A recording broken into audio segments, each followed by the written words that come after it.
إذن مشاهدينا، هناك مؤتمر الآن للحكومة البريطانية، مؤتمر صحفي حول كورونا، نتابع جانب منه.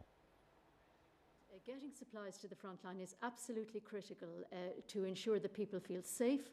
It comes alongside a refresh of the guidance to ensure that people are clear what equipment should be used in what circumstances, and that is very active at the moment. And just on the question you asked me about police forces, look, I've got huge admiration for the incredible job all of our emergency services are doing, including the police. Obviously, we need some common sense in the way the way that is approached. On the other hand, let's also bear in mind the number one message which the police are rightly trying to convey, in my view, is that people need to follow the guidance, not just to the letter, but also to the spirit. That is the way we tackle this challenge and get through it quicker and as quickly as possible. So I fully support the police in what they're trying to achieve. Patrick. The symptoms that the Chief Medical Officer has outlined as being the ones that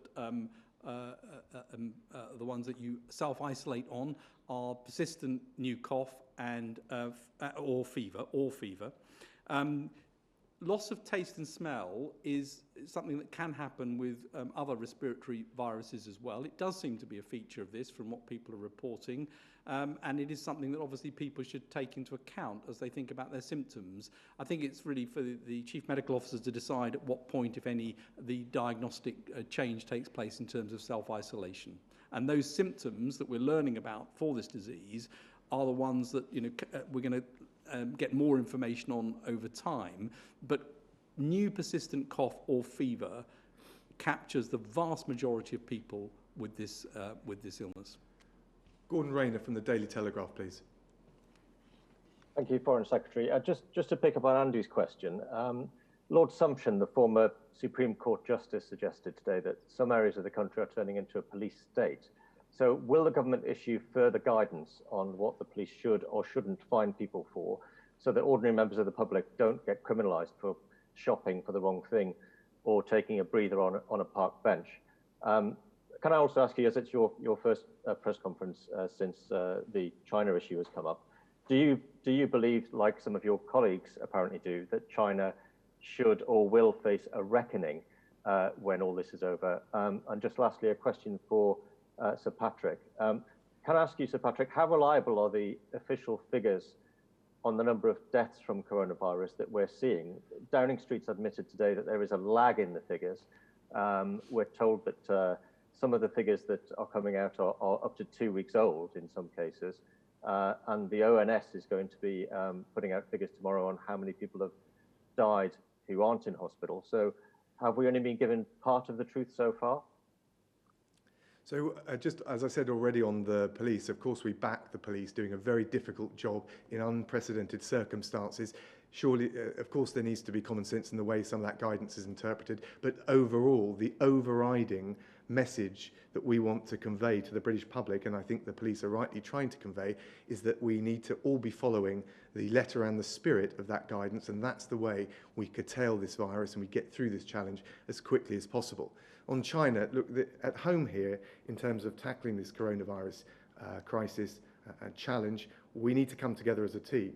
Internationally, we need to bring as many countries together if we're going to collaborate effectively in tackling this crisis and stopping further waves.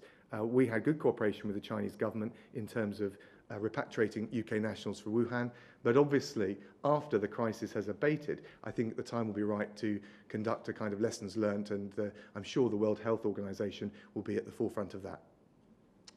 In answer to the question about deaths, yes, there's a lag in the data. There's a lag in the data. I think the CMO has expressed this before in terms of verifying exactly the time and the cause of death and making sure that all of that side of things is accurate, because you get presumed and then you get confirmed in terms of the virus. So yes, there's a lag in the data, and there'll always be some lag. And I think the NHS and Public Health, they're working very hard to sort of close that gap and make sure that the lag is as short as possible. And ONS, I've been speaking to the national statistician And the ONS data will pick up also those people who didn't die in hospital but may have died from coronavirus in the community. So that will lead to some extra numbers on top of that. Don't expect those to be large, and it's important going forward that we have this reconciliation between all of the numbers. Ben Glaze from the Daily Mirror. Thank you, Foreign Secretary. The Daily Mirror is campaigning to give a medal to our brave NHS workers and staff on the front line fighting this virus. Will you back that campaign today?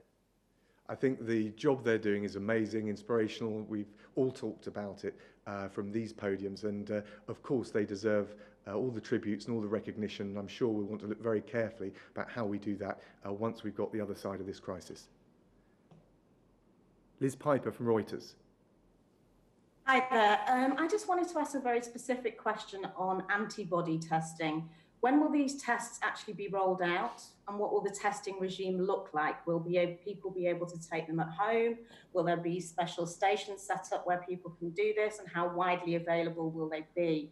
And Foreign Secretary, one more question, if I may. Since the Prime Minister and Health Secretary have tested positive for coronavirus, can I inquire about your health? How are you feeling? I'm feeling terrific, thank you very much. The Prime Minister chaired the 9:15 meeting and was full of vigour and giving us the leadership we need, and we're a united cabinet team in terms of getting the country through this crisis. I will, on your technical question on the testing, defer to Yvonne Dole. Thank you, Secretary of State. So testing is a crucial part of our strategy to deal with this epidemic, and there are a number of strands, and we've heard one mentioned already here, which is the 25,000 tests per day that Public Health England and the NHS are well on the way to meeting by the mid to late April. Now, there are a number of others, and you've mentioned one, which is the antibody testing. إذن كان هذا جانبا من المؤتمر الصحفي للحكومة البريطانية حول المستجدات وآخر الأوضاع فيما يتعلق بفيروس كورونا في المملكة المتحدة. من ضمن من يقفون في هذا المؤتمر الصحفي هو وزير الخارجية البريطاني الذي سئل عن صحته بعد إصابة رئيس الوزراء البريطاني بوريس جونسون بكورونا، فقال إنه بصحة جيدة. أيضا قال في هذا المؤتمر الصحفي إنه المواطنين إذا شعر أي مواطن بأي عرض يجب أن يعزل نفسه فورا عن الآخرين، وأن رجال الشرطة في بريطانيا يبذلون كل ما في وسعهم لتطبيق القانون والإجراءات الاحترازية المتخذة إلى الآن، وعلى المواطنين الاستجابة والبقاء في منازلهم حرصا على سلامتهم وعلى صحتهم. وأيضا كان هناك سؤال حول بعض النقص في المعلومات المتعلقة بعدد الإصابات، عدد الوفيات. فخلال هذا المؤتمر الصحفي تم التأكيد على أنه لا يتم التأكيد على أي رقم من الأرقام سواء كان أرقام لإصابات أو وفيات إلا بعد التحقق من صحة الرقم بشكل رسمي قبل إعلانه على الشعب البريطاني. أيضا هناك مجهود كبير كل من هو كان موجود في هذه المؤتمر أكد عليه من قطاع الطب في بريطانيا، حيوا القطاع الطبي لما يبذلونه من مجهود كبير فيما يتعلق بالوضع لفيروس كورونا.